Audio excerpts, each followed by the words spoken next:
Prezados amigos, prezadas amigas, o nosso boa noite. Quero cumprimentar a todos os trabalhadores da Seara Espírita, que hoje estamos fazendo essa transmissão excepcionalmente virtual. E os nossos cumprimentos também a todos que nos assistem, que nos acompanham, os internautas, os que fazem parte, os usuários de ferramentas virtuais e de comunicação em geral. Hoje, isso com os nossos votos para você de saúde, de paz e também para a sua família. Hoje nós vamos fazer parte da terceira jornada espírita da Casa Siluz. Sejam todos bem-vindos. Vamos hoje falar acerca do livro O Céu e o Inferno, mais precisamente na primeira parte do capítulo 6, que trata sobre a doutrina das penas eternas. E, capeando a jornada, nós temos o tema Jesus e a figura do fogo eterno. Inicialmente, vamos fazer então a nossa leitura da mensagem, que é do livro Caminho, Verdade e Vida, obra mediúnica, psicografada por Chico Xavier, pelo Espírito Emmanuel. O título da mensagem é Além Túmulo, é do capítulo 68, muito pertinente acerca do nosso tema. E, se não há ressurreição de mortos, também o Cristo não ressuscitou. Paulo, 1 Coríntios 15, 13. Teólogos eminentes, tentando harmonizar interesses temporais e espirituais, obscureceram o problema da morte, impondo sombrias perspectivas à simples solução que lhe é própria. Muitos deles situaram as almas em determinadas zonas de punições ou de expurgos, como se fossem absolutos senhores dos elementos indispensáveis à análise definitiva. Declararam outros que, no instante da grande transição, submerge-se o homem num sono indefinível, até o dia derradeiro consagrado ao juízo final. Hoje, no entanto, reconhece a inteligência humana que a lógica envolveu com todas as possibilidades de observação e raciocínio. Ressurreição é vida infinita. Vida é trabalho, júbilo e criação na eternidade. Como qualificar a pretensão daqueles que designam vizinhos e conhecidos para o inferno ilimitado no tempo? Como acreditar permaneçam adormecidos milhões de criaturas, aguardando o minuto decisivo de julgamento, quando o próprio Jesus se afirma em atividade incessante? Os argumentos teológicos são respeitáveis. No entanto, não deveremos desprezar a simplicidade da lógica humana. Comentando o assunto, portas adentro do esforço cristão, somos compelidos a reconhecer que os negadores do processo evolutivo do homem espiritual depois do sepulcro definem-se contra o próprio Evangelho. O mestre dos mestres ressuscitou em trabalho edificante. Quem desse modo atravessará o portal da morte para cair em ociosidade incompreensível? Somos almas em função de aperfeiçoamento. E além do túmulo, encontramos a continuação do esforço e da vida. Palavras de Emmanuel. Vamos então, companheiros, companheiras, vamos orar. Fechemos nossos olhos e, envolvidos neste clima de paz e de serenidade, buscamos a figura do Mestre amado Jesus, pedindo que derrame suas bênçãos sobre nós, sobre os nossos lares, e que nesta noite possamos refletir juntos acerca do pós-morte. Lá é o pórtico para onde todos iremos ter que atravessar. Queremos, Mestre amado, sentir as emanações de paz, de tranquilidade e, sobretudo, Senhor, amplia nossas percepções, nos preparando para esse dia, nos dando serenidade, compreensão e, sobretudo, vontade de crescermos, de melhorarmos, de progredirmos rumo à tua luz. Nos ampara, Senhor, por todo e sempre, que assim seja. Inicialmente, como eu falei, mais uma jornada, e hoje nós vamos falar um pouco sobre o que significa o inferno. Na linguagem coloquial, nós ouvimos sempre a frase: minha vida está um inferno, eu moro no inferno, minha casa é um inferno, meu relacionamento pessoal, amoroso é um inferno. E o que significa este inferno? O inferno é um termo que, nesse contexto, significa desassossego, aflição, tormento, bagunça, desordem. Bom, nesse ponto se adequa ao que nós estamos falando, a essa linguagem que nós estamos nos referindo. Mas o termo inferno, ele vem também, ele tem outras designações, outras acepções. E ele, como é de uma origem latina, inferno significa lugares baixos, mundo inferior, profundezas. Os antigos também falavam morada das almas, lugar onde ficam as almas condenadas, as almas penadas, então. Então, este vocábulo, ele perdurou por muito tempo e ainda no nosso meio a gente ainda vê, principalmente nessas colocações do dia a dia. Mas a gente pergunta, de onde vem essa ideia, essa crença de penas e recompensas? Kardec, no Livro dos Espíritos, na questão 960, ele não esqueceu de perguntar isso para os espíritos. De onde vem essa intuição desses povos que sempre pensam que existe uma pena e existe uma recompensa?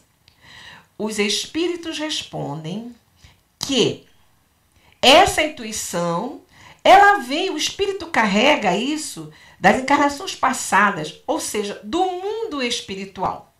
Porque quando nós desencarnamos, nós vamos para o mundo espiritual e quando reencarnamos, transportamos, trazemos essa ideia dentro de nós. É como se fosse uma voz interior que nos falasse. E como tudo fica impresso no nosso perispírito, nós trazemos isso também fixado no psiquismo. E através de sucessivas encarnações, a gente consegue passar isso, imprimir de uma forma demorada, duradoura, no nosso intelecto, no nosso também psiquismo. Mas foram passando os tempos e o espírito tem vidas sucessivas e a gente sabe também que desde épocas remotas foi implantado as penas eternas. Foi implantado o que era o inferno, um lugar circunscrito, geograficamente demarcado e que ali existia um rei. Existia um rei. O rei Satã, assessorados pelos seus auxiliares, cuja função é atormentar, é perseguir suas vítimas e levar para esse lugar. Aí então se delineia um inferno de tormento, um lugar de suplício, onde as pessoas serão torturadas. E quem são essas pessoas? São as almas que durante a vida não apreciaram os valores morais. Então, essas pessoas serão condenadas para sempre. Ora, e o que aconteceria com as pessoas que tiveram atitudes, conduta louváveis? Essas, então, teriam premiações, teriam, sim, louvores, e teriam também lugares de plenitude, de felicidade. E também seria eterno. Por essa comparação, as penalidades também seriam eternas. Essa foi a construção dessa crença há muitos séculos, inclusive passada por tradições teológicas. E o homem foi absorvendo isso. Isso foi atemorizando a criatura como uma forma de ele levar a sua conduta. Como é que ele ia ter essa vivência?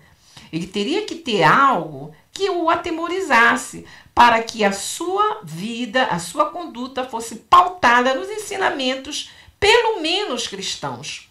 Mas por falar em cristãos, o livro O Céu e o Inferno também nos informa que existia também o inferno pagão e o inferno cristão. O inferno pagão, inclusive, era até mais light, porque o inferno pagão ele era retratado quase que individualmente. Já o inferno cristão, ele imprimia temor. Era aquele lugar onde tinha uma panela escaldante, onde também, vejam bem, os próprios anjos poderiam destampar esse caldeirão e ver e ouvir aqueles espíritos gemendo. Ora, vejam só que cenário. E Deus apreciando tudo, porque é Ele que está condenando. É realmente um cenário assustador. E aí, isso foi aos poucos evoluindo. Porque o homem, quanto mais ele está no estado primitivo, mais ele está também materializado. Ele vai para as coisas materiais. Tanto é verdade que o homem pegou como elemento principal de suplício, de sofrimento, de crueldade, o elemento fogo. Nada seria mais cruel do que arder no fogo. E esse fogo era um fogo eterno. Um fogo que arde, que atormenta, mas não se consome e nem destrói, porque ele é duradouro. Ele é um fogo eterno. Isso, para as almas penadas, era uma verdadeira tortura, um verdadeiro suplício. Ninguém queria ir para o inferno, principalmente para esse fogo eterno. Mas também as suas condutas não eram bem regulares. Até hoje nós temos também, né? Sabemos perfeitamente que quando nós nos distanciamos dos valores morais, nós também temos um inferno quase parecido, mas lá para frente a gente vai falar um pouco sobre esse inferno. Mas o Céu e o Inferno, que é esse livro que Kardec nos presenteia, ele vem justamente desconstruir essas crenças que ao longo do tempo atemorizou tantas pessoas. Depois, então, desse fogo, que é esse fogo material, também existia a crença de que se uma pessoa lesasse alguém, principalmente se esse alguém era aquele crime de lesa majestade, se esse alguém fosse um rei, se esse alguém fosse um soberano, a pena seria também compatível, diferente de quem lesasse ou ofendesse um súdito ou um igual ao seu valor. E isso também eles tinham essa crença. E isso, imagine se a pessoa ofendesse Deus, o soberano absoluto. Logo, essa pena teria que ser bastante torturante, espinhosa, muito danosa, para que o homem pudesse sofrer todas as consequências. Isso também foi criado a ideia de Deus. Um Deus totalmente diferente do que nós conhecemos. Um Deus temível. Um Deus que se escondia num palácio, era invisível, ninguém poderia falar, e seus súditos ali estavam, lhe prestando todas as homenagens. E como o homem, ainda nesse estado primitivo, ele também tinha a manifestação da natureza, assimilavam-se à sua natureza rústica. O homem, ele tinha medo da tempestade, ele tinha medo do raio, ele tinha medo do trovão, ele tinha medo da chuva. E aí ele dizia que Deus se armava desses instrumentos para castigá-lo. E eles também, o homem, servia-se desses instrumentos para poder homenagear Deus, apaziguá-lo ou honrá-lo. Ele usava isso nos seus combates, nas suas guerras, porque o homem tinha o pensamento vingativo, inflexível, e assim ele achava que Deus se assemelhava com ele, devido ele ter ainda esses sentimentos, essas paixões ainda muito inferiores. E nessa ideia de Deus, ele também achava que Deus devia ser um grande, tinha que ter um grande poder, mas esse poder tinha que ser um poder material. Sempre ele pensando como ele, sempre ele buscando, assimilando isso para a sua natureza. Porque se esse Deus não tivesse esse poder de destruição, de ruína, de extermínio, esse Deus seria um Deus fraco. E esse Deus debilitado, eu não poderia obedecer e nem tanto me aliar. Como eu poderia vencer os combates? Como eu poderia projetar uma vingança contra o meu inimigo se eu tinha um Deus fraco, um Deus que arrefece, um Deus que não mostra justamente o seu poder material, sempre pensando nesse poder material. E isso foi acompanhando ao longo dos séculos a ideia desse Deus terrível, temível, em que os homens temiam mesmo. E as penas eternas estavam também, digamos assim, correlacionadas com esse Deus. Porque era Deus que castigava. Tudo que eu fizesse era Deus que me castigava. E era Deus que me mandava para esse inferno. Esse inferno onde tinha o fogo eterno. Onde a criatura ia sofrer de forma perpétua. Ele ia sofrer por todo e sempre. Essa ideia serviu muito para o homem pouco adiantado. Porque depois, com a evolução, com o progresso, o homem foi descobrindo, foi saindo daquele véu da ignorância e foi começando a descobrir que não era bem assim. Que aquela crença não passava também de quimeras, não passava de mitologias. E o livro O Céu e o Inferno vem nos brindar, nos dizendo o seguinte: na questão 1012, existe a pergunta em que Allan Kardec sabiamente perguntou aos espíritos: haverá no universo os lugares circunscritos para as penas e gozo dos espíritos? Os espíritos respondem: as penas e os gozos são inerentes ao grau de perfeição dos espíritos. São simples alegorias.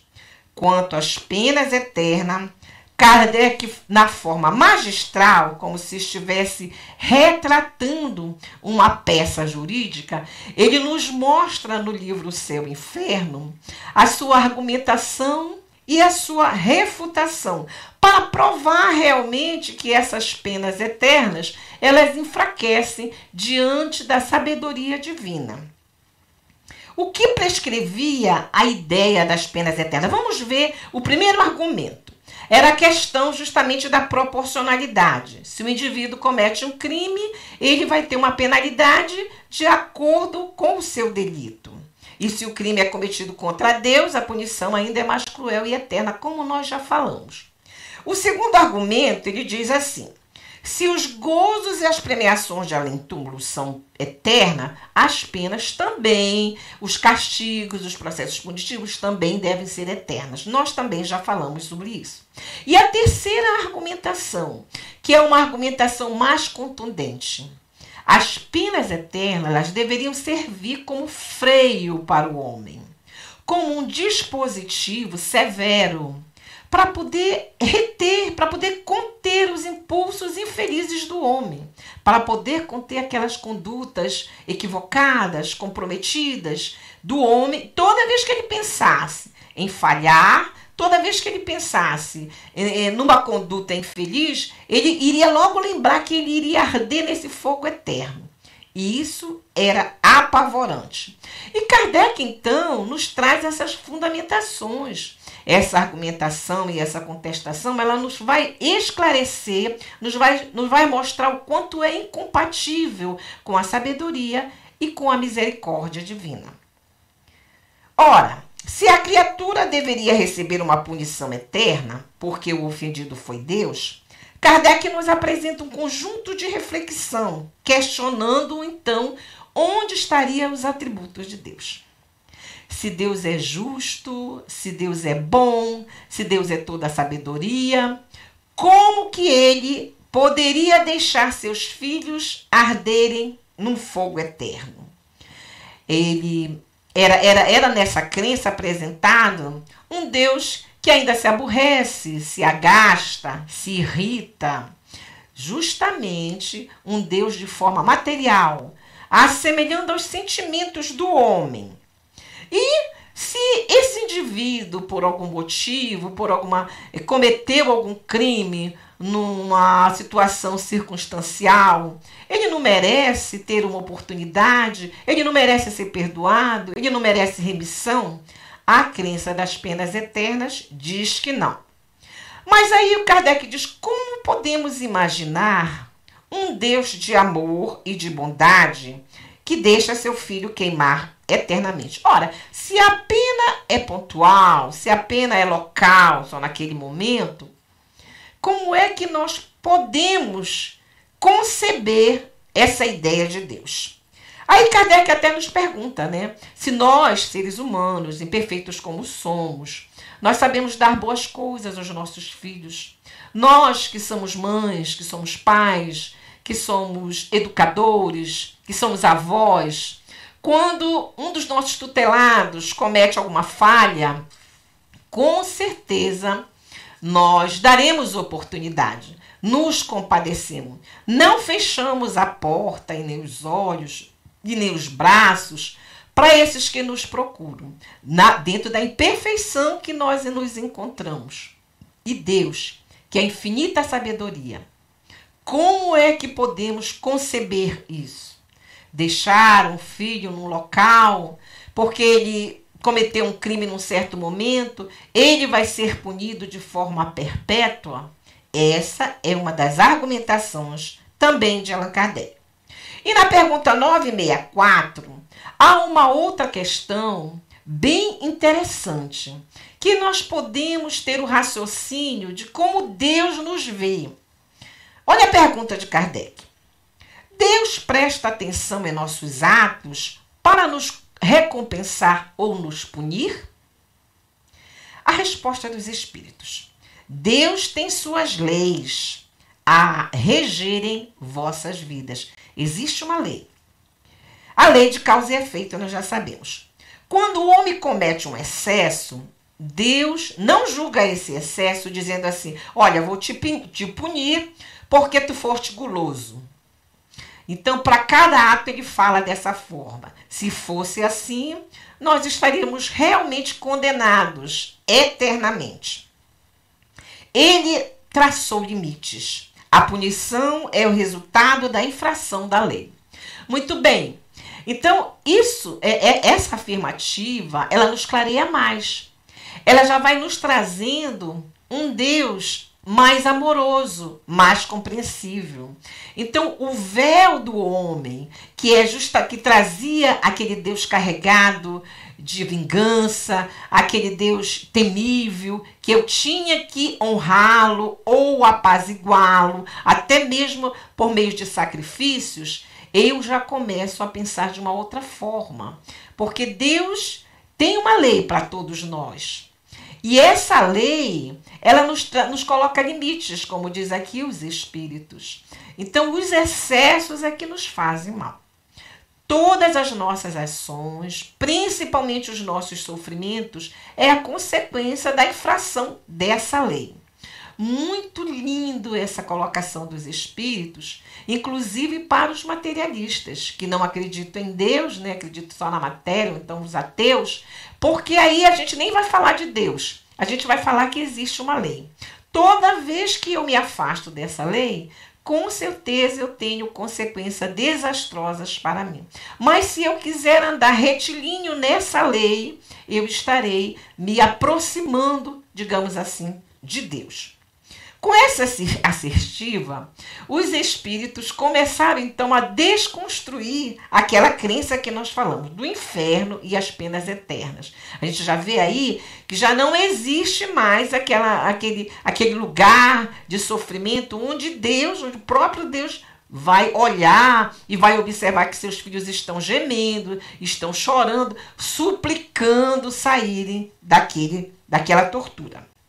Kardec nos informa também que a doutrina das penas eternas geraram várias consequências.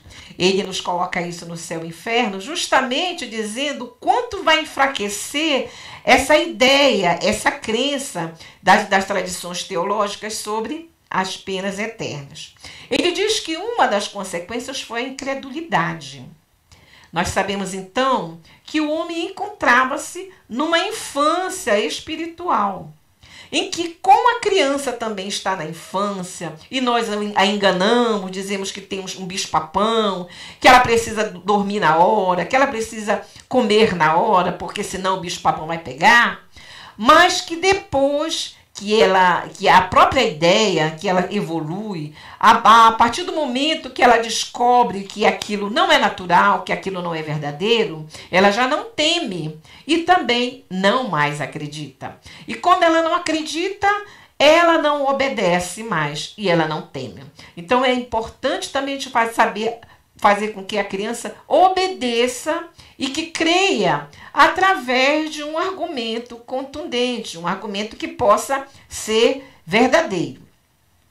Ele também diz que as consequências geraram muitos materialistas e ateístas, exatamente por essa incompatibilidade. Poxa, porque Deus vai deixar uma pessoa sofrer dessa maneira e outros dizem que ele é justo, que ele é bom, que ele é soberanamente de bondade e infinita, então, a sua sabedoria. Então, isso também gerou nas doutrinas e os ateístas sabiam que aquilo ali era só para aterrorizar. E, finalmente, ele nos mostra que também havia um interesse sutil por trás disso. A exploração financeira, o domínio das consciências. Ora, o objetivo também era manter a opressão. Quando se quer manter a opressão, quando se quer manipular as consciências, geralmente nós também atemorizamos. O homem cria algo para que possa manipular até a humanidade, como muitas vezes nós vimos até mesmo nos nossos dias. Mas, como tudo na vida, existe uma lei divina, que é a lei do progresso. Também houve a evolução do homem, a evolução dessas crenças, graças a Deus. E, pelo fato de nós termos vidas sucessivas, o espírito também tende a evoluir. E nessa evolução, o homem foi dissipando essa figura material que ele trazia, compreendendo então que seus sentimentos ainda inferiores era diferente dos sentimentos do Deus de amor, do Deus de bondade. E por ocasião da vinda de Jesus. Vamos falar agora um pouco sobre a vinda de Jesus. Até então, nós estamos falando de épocas bem passadas, de épocas antes de Jesus. Mas, com a vinda de Jesus, ele veio proclamar um outro Deus. Veio mostrar uma outra face, totalmente diferente daquele Deus terrível que era pregado, que era inculcado e decalcado na mente das criaturas para aterrorizá-lo. Foi a época em que Jesus veio de outras regiões, com o nosso governador planetário, com outra proposta, trazendo para o homem, rasgando o véu da ignorância, mostrando um Deus cheio de amor, falando inclusive sobre o reino dos céus. Ele diz que ele veio pregar o reino dos céus no coração dos homens. Lembramos agora a obra do nosso irmão X, do Boa Nova, do livro Boa Nova, em que ele nos fala o momento em que Jesus convidou os dois irmãos para a sua obra. E esses dois irmãos, eles foram falar com a mãe deles, né? Essa é a parte de Salomé e Zebedeu. E eles foram falar para a mãe deles que encontraram o Mestre Jesus, que Jesus estava falando sobre o reino dos céus e que convidou-os para que ele pudesse fazer parte da sua obra.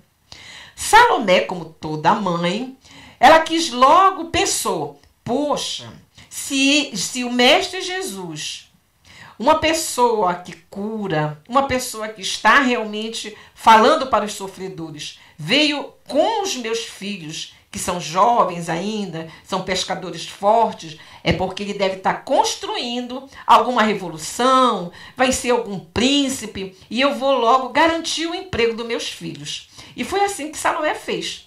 Salomé saiu correndo e foi ao encontro de Jesus. Chegando a Jesus, ela falou assim: Mestre, já que tu estás convidando os meus filhos para fazerem parte do teu apostolado, um poderia ficar do lado direito e o outro poderia ficar do lado esquerdo do teu trono, já pensando que ele seria um rei, mas esse rei material. E aí Jesus diz assim para ela, que naquele momento eles seriam capazes de beber no mesmo cálice, na mesma taça que ele iria beber? Salomé não entendeu nada. Salomé ficou desconcertada, até porque existiam curiosos por perto. Ela correu e foi para casa. Como toda mulher submissa, extremamente submissa ao homem, ela chegou em casa e falou para o seu marido. Zebedeu, já um velho pescador, deixou chegar à noite e, como um patriarca, pegou os seus dois filhos e foi falar com Jesus, praticamente tomar satisfação com Jesus. Chegou lá com Jesus e falou o que tinha acontecido. E o mestre Jesus disse assim: Zebedeu, senta aí. Eu vou te falar por que eu estou recrutando esses jovens. Eu vim instalar o reino de Deus no coração da humanidade, no coração do homem. Mas Zebedeu nada entendeu. Até que deu, esse verso. Mas Jesus continuou de uma forma que Zebedeu, ele mostrou para Zebedeu um outro Deus. Falou desse reino de Deus que vinha pacificar o coração dos homens. Todos os homens seriam irmãos depois que ele edificasse esse reino de Deus. Ele falou também de um Deus de bondade, de amor e de compreensão. Um Deus que ama.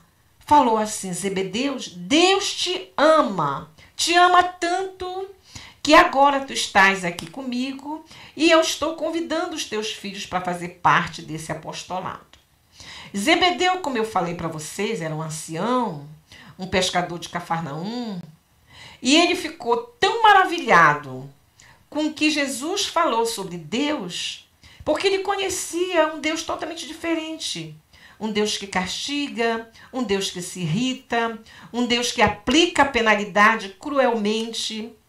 E quando Jesus falou que Deus é um ser que nos ama imensamente, falou de todo o seu amor pela humanidade e falou que esse amor nós também iríamos transformar o mundo se ele conseguisse instalar junto com outros, junto com todos que ele estava recrutando, inclusive Zebedeu.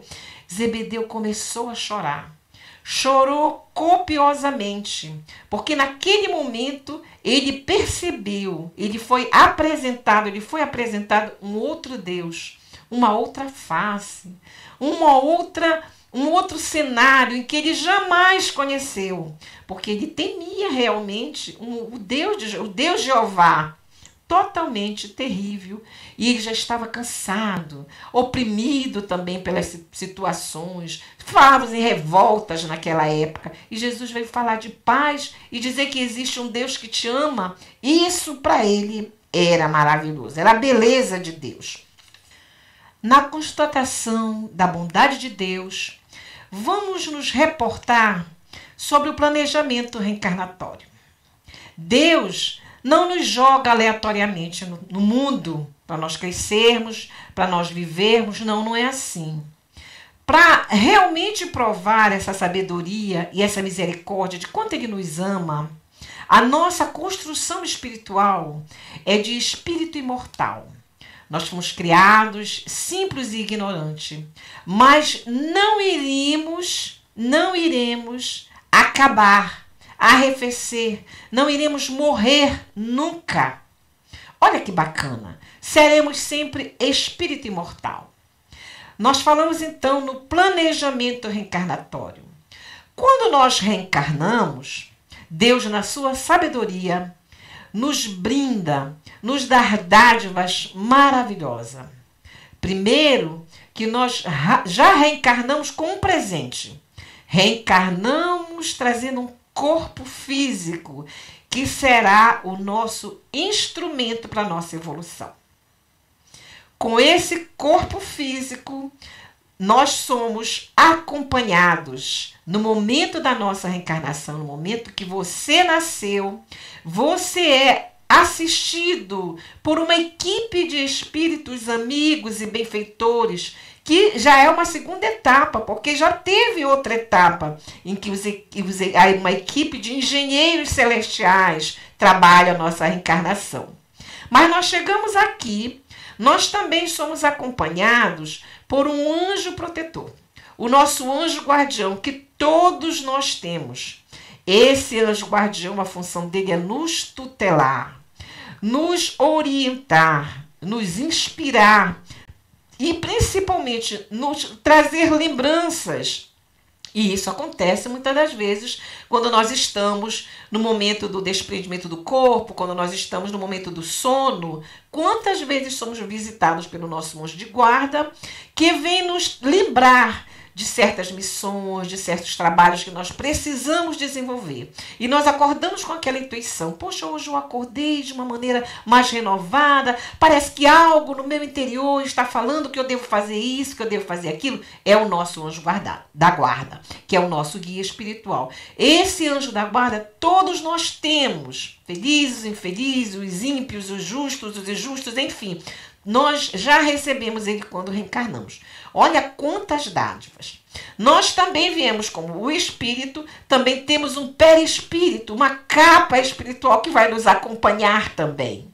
E também esse invólucro perispiritual, em que tudo fica impresso, nós também temos a companhia dos benfeitores espirituais quando nós nos alinhamos aos pensamentos desses espíritos, desses amigos, que vem nos ajudar, que vem nos trazer a palavra de Jesus, os incentivos, nos encaminhando para missões, nos instruindo, fazendo-nos registrar a presença deles em nossas vidas. Isso é muito importante.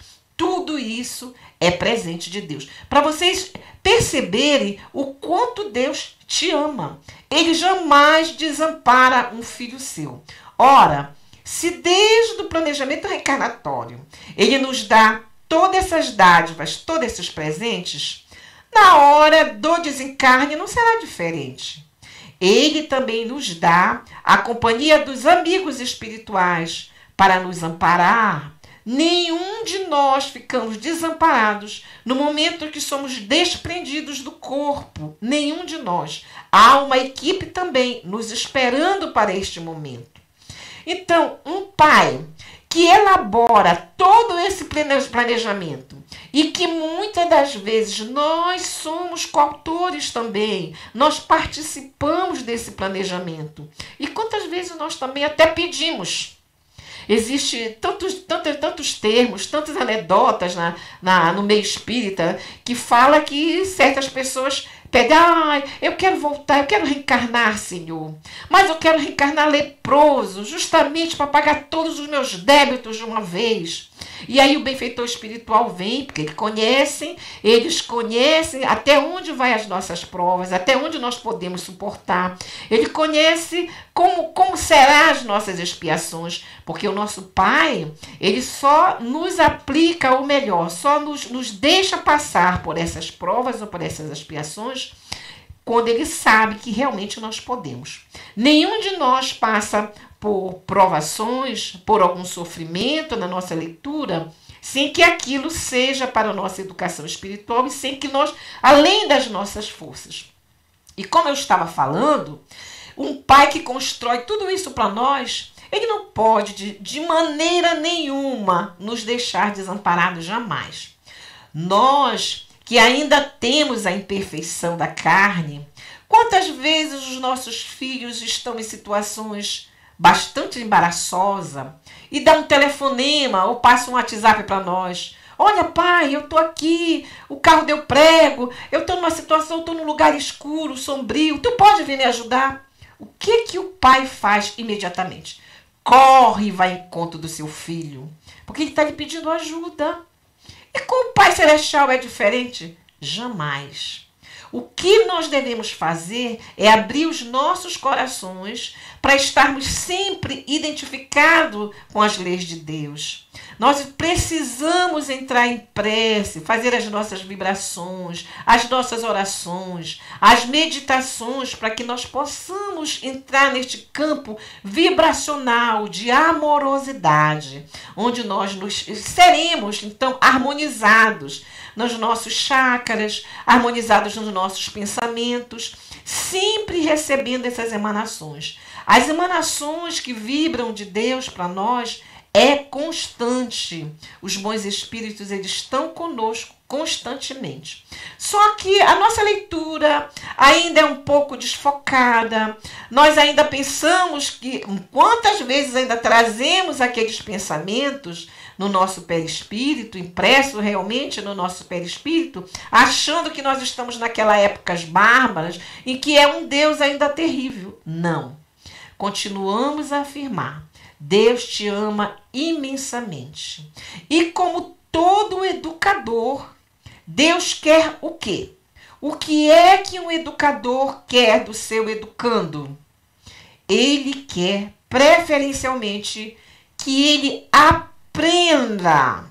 Tudo o que nós passamos nas nossas vidas é justamente para nós aprendermos a ser melhores, aprendermos a progredir, porque é através desse aprendizado é que nós vamos chegar na plenitude. Mas, infelizmente, nós só aprendemos quando nós sofremos as consequências dos excessos que transgredimos essa lei. Ora, Deus nos deu o livre-arbítrio. E essas escolhas são nossas. Quando nós erramos, já não temos as penas eternas, mas nós temos, sim, o arrependimento, em que é um dos passos para que nós possamos nos mostrar nessa obediência, nessa submissão a Deus. Mas não basta, como diz o Livro dos Espíritos, não basta o arrependimento. Nós temos que fazer o caminho inverso. Nós temos que fazer a reparação. E essa reparação, eu costumo dizer que é a indenização daqueles que nós ofendemos, que nós fraudamos, que nós prejudicamos. E essa reparação, ela será atenuantes ou agravantes de acordo com o que nós podemos suportar. Não é como nós pedimos, eu quero voltar dessa forma, não. Como eu ia falando, o espírito protetor, quando a criatura pediu para voltar leproso, o mentor espiritual falou assim: não vamos te mandar essa prova porque nós sabemos que tu não podes suportar. Mas vamos te mandar numa família normal, numa família que há alguns desajustes, mas tu vais conseguir compor algumas situações. Ou então vamos te mandar como um trabalhador espírita, vamos te mandar como um médium, que não é nada fácil. Mas aí chegamos aqui e esquecemos totalmente desses nossos compromissos. Aí vem o nosso anjo de guarda nos avisar, vem os evangelizadores, vem os palestrantes, vem aqueles apóstolos de Jesus, e aí a gente começa então a voltar novamente para o caminho reto. Mas se Deus que fez toda essa construção com esse espírito, criou um espírito imortal, depois que ele desencarna, ele também não vai ficar desamparado.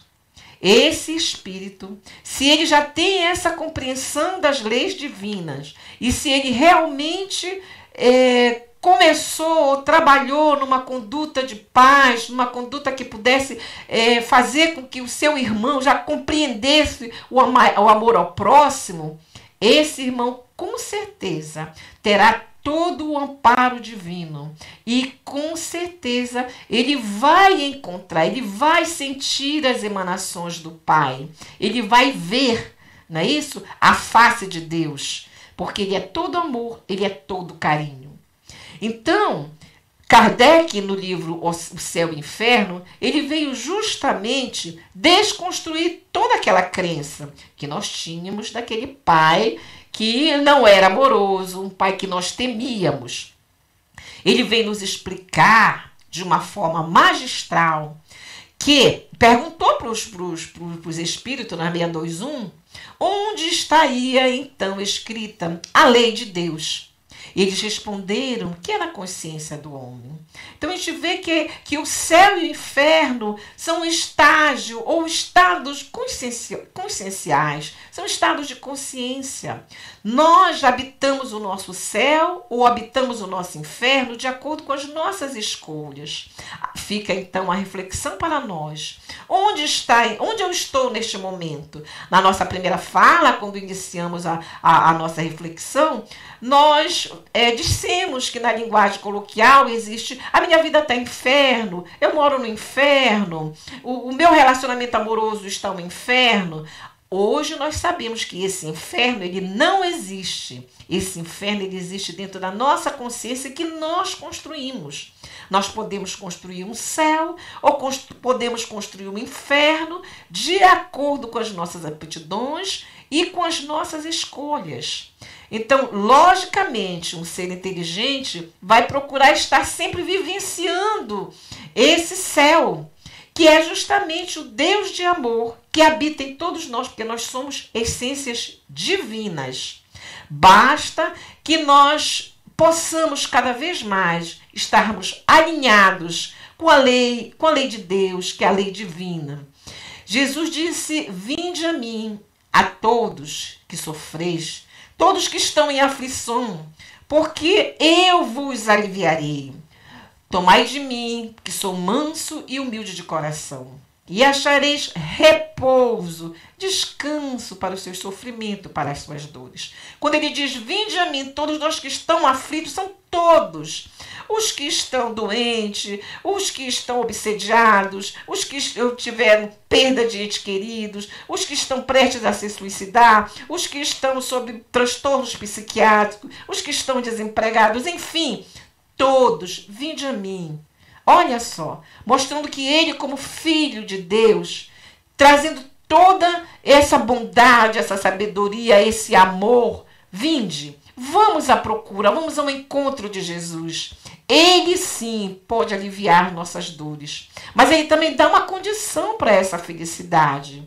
Ele diz que esse jugo é suave, seu fardo é leve, porque esse jugo e esse fardo, vocês sabem o que é jugo? Jugo ele está simbolizando a submissão, e fardo, que é pesado, para ele é leve.